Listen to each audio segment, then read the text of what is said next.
Assalamualaikum warahmatullahi wabarakatuh. Perkenalkan, kami dari kelompok pertama akan mempresentasikan tentang peradaban Islam pada masa Arab pra-Islam. Saya di sini akan mempresentasikan tentang silsilah bangsa Arab pra-Islam. Dalam konteks historiografi pra-Islam, masyarakat Arab sebelum Islam datang masih hidup dalam kondisi belum berperadaban. Begitu banyak sikap dan sifat mereka yang jauh dari kata manusiawi, sehingga wajar jika masa tersebut sering disebut dengan masa jahiliyah. Era jahiliyah atau kebodohan. Penamaan ini tidak murni dikarenakan kebodohan mereka dalam berbagai segi. Namun, karena ketiadaan pengetahuan mereka akan agama, tata kemasyarakatan, politik, dan pengetahuan tentang keesaan Allah. Namun, sisi perekonomian dan pertanian mereka lebih unggul dibanding orang-orang Eropa lainnya. Di antara presiden buruk yang melekat pada Arab pra-Islam adalah kondisi dan kedudukan wanita yang dipandang sebelah mata. Meskipun ditemukan beberapa kepala suku wanita di Mekah, Madinah, Yaman, dan sebagainya, namun jumlah mereka amat sedikit. Di mata masyarakat mereka, wanita tidak ada harganya, dan tidak lebih berharga dari barang dagangan pasar. Mereka tidak dapat menjadi pewaris suami atau orang tua. Para lelaki juga bebas menikah dengan wanita mana saja berapapun jumlahnya, sedangkan tidak demikian bagi wanita. Akan tetapi, pada masa tersebut, ada satu hal yang menonjol dari mereka, yaitu kemampuan tinggi dalam bidang sastra. Tradisi sastra yang seolah telah mendarah daging telah sering dilakukan untuk sekedar menyombongkan kabilah atau suku. Bahkan tradisi ini begitu dihargai dan diagungkan, terbukti dengan adanya perlombaan syair di pasar Ukas. Pada masa selanjutnya, syair-syair tersebut menjadi hal penting yang dapat dijadikan sumber dari historiografi pra-Islam. Assalamualaikum warahmatullahi wabarakatuh. Perkenalkan, nama saya Neva Nalisa. Di sini saya akan mulai menjelaskan mengenai sejarah Arab pra-Islam. Bangsa Arab pra-Islam biasanya disebut Arab Jahiliyah. Bangsa yang belum berperadaban, bodoh, dan tidak mengenal aksara. Namun, bukan berarti tidak seorang pun dari penduduk masyarakat Arab yang tidak mampu membaca dan menulis. Karena beberapa orang sahabat Nabi diketahui sudah mampu membaca dan menulis sebelum mereka masuk Islam. Secara asal muasal masyarakatnya, keturunan Arab terbagi menjadi dua golongan besar. Yang pertama berasal dari keturunan Khoton atau Khatan, yaitu golongan Khataniun yang berada di wilayah bagian selatan. Lalu yang kedua dari keturunan Ismail bin Ibrahim, yaitu golongan Adaniun yang berada di wilayah bagian utara. Tetapi dalam perjalanannya, kedua golongan ini saling berbaur akibat dari perpindahan penduduk jauh sebelum kedatangan Islam.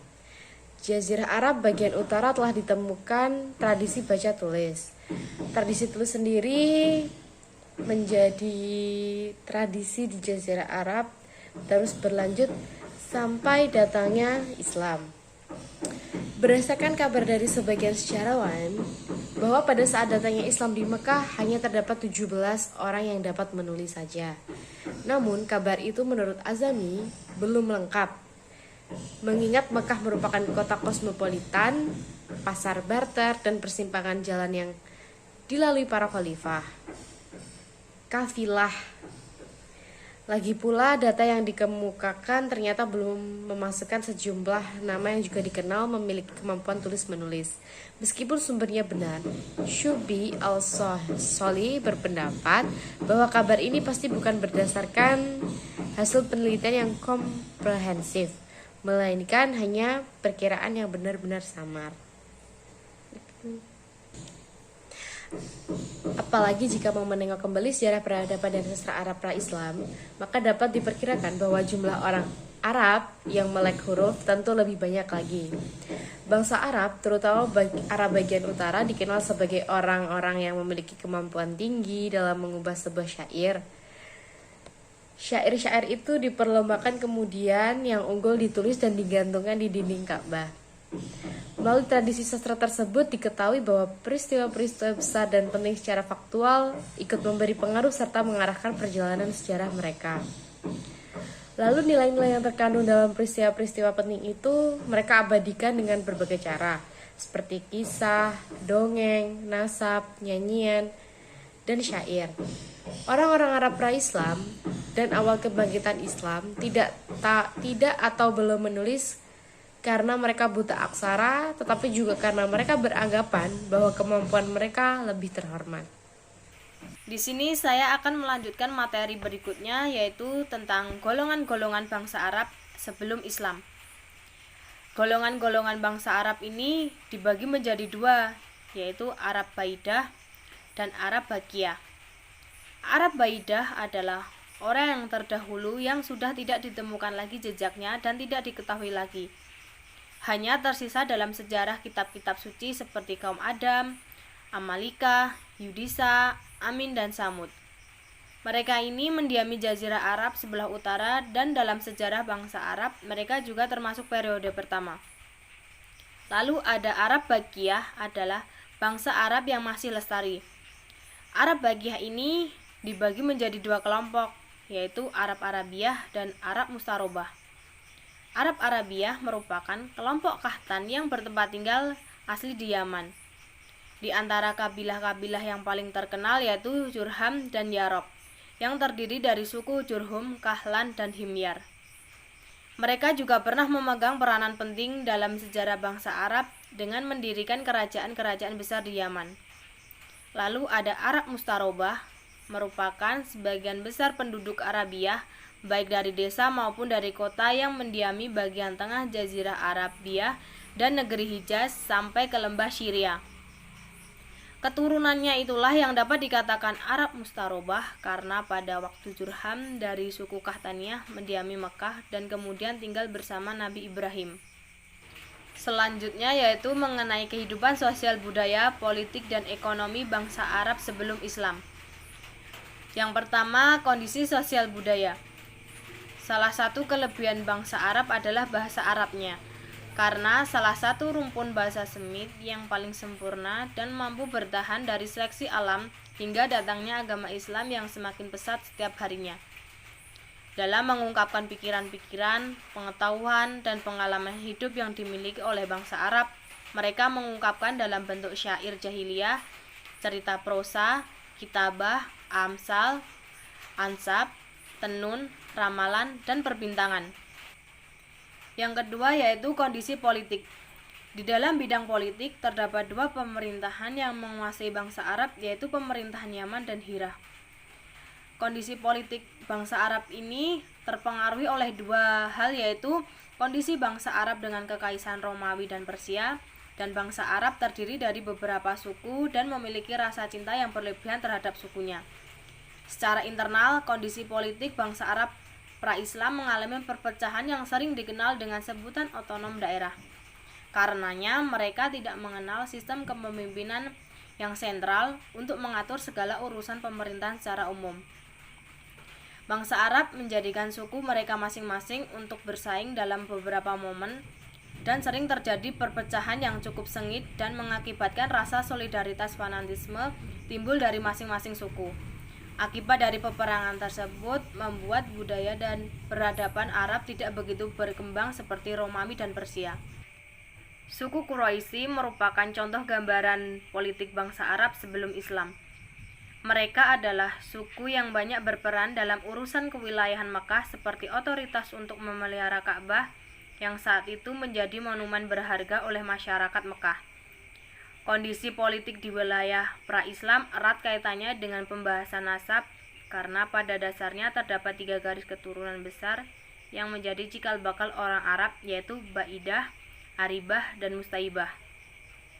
Lalu yang ketiga yaitu kondisi ekonomi. Perekonomian yang sedang berkembang di Arab sebelum Islam yaitu pertanian dan perdagangan. Perdagangan adalah unsur penting dalam perekonomian masyarakat Arab sebelum Islam. Mereka telah lama mengenal perdagangan bukan dengan sesama Arab melainkan dengan non-Arab. Kemajuan perdagangan bangsa Arab sebelum Islam dimungkinkan antara karena perdagangan yang telah maju yang ditandai dengan adanya kegiatan ekspor-impor yang mereka lakukan. Menjelang Islam datang, para pedagang Arab Selatan dan Yaman mengadakan transaksi dengan India, Afrika, Asia Tengah. Barang ekspor Arab Selatan dan Yaman antara lain dupa, kemenyan, kayu garu, minyak wangi, dan kulit binatang. Sedangkan barang impor dari Afrika Timur antara lain kayu, bulu, dan badak. Kota Mekah dijadikan pusat kota untuk bertransaksi oleh bangsa Arab karena Mekah merupakan kota suci yang setiap tahunnya dikunjungi terutama di bangunan suci Ka'bah. Para penjual akan menjual barang-barang tersebut kepada para konglomerat, pejabat, dan pengusaha. Karenanya, barang tersebut memiliki nilai jual mahal terutama barang-barang impor yang harus dikenai pajak yang sangat tinggi. Sebagai alat pembayarannya, mereka menggunakan koin yang terbuat dari perak, emas, atau logam yang ditiru dari mata uang Persia dan Romawi. Mata uang pada masa permulaan Islam terdiri dari dua macam, yaitu dinar dan dirham. Kemudian sistem peradaban Arab pra-Islam. Sejarah awal bangsa Arab hanya berupa ungkapan mengenai berbagai peristiwa dan peperangan yang disimpan dalam bentuk hafalan dan ditransfer ke pihak lain melalui tradisi lisan. Jika dilihat pada konteks lain, sosial politik pra-Islam sangat rendah dan tidak berkembang. Apalagi dalam konteks ini, masyarakat Arab pra-Islam telah terbentuk kabilah. Kemudian dari beberapa kabilah tersebut terbentuknya suku. Pada masa Arab pra-Islam sudah terbentuk identitas masyarakat Arab itu sendiri. Namun karena penekanannya pada hubungan kesukuan yang kuat, kesetiaan terhadap suku harus dijaga dan solidaritas yang tinggi. Maka sering terjadi kekacauan dan peperangan di antara suku-suku yang ada. Masyarakat Arab pra-Islam merupakan kancah peperangan terus-menerus sehingga kebudayaan mereka tidak berkembang. Itulah salah satu penyebab bahan-bahan sejarah Arab pra-Islam sangat langka untuk ditemukan di dunia Arab dan dalam bahasa Arab. Untuk melacak jauh ke belakang sejarah perjalanan dan warisan turun-temurun masyarakat Arab pada masa jahiliyah, maka kita harus mengarahkan pada tradisi lisan yang mereka miliki. Orang-orang Arab sebelum Islam memang telah mengenal tradisi yang menyerupai bentuk secara lisan. Itulah yang disebut dengan hari-hari penting al-ayam dan silsilah al-ansab pada masyarakat Arab pra-Islam. Al-ayam adalah peristiwa peperangan antar kabilah Arab. Di lingkungan kabilah Arab jahiliyah sering terjadi peperangan antar kabilah atau suku, baik disebabkan perselisihan untuk memilih pemimpin, perebutan sumber air, dan perebutan padang rumput untuk pengembalaan binatang ternak.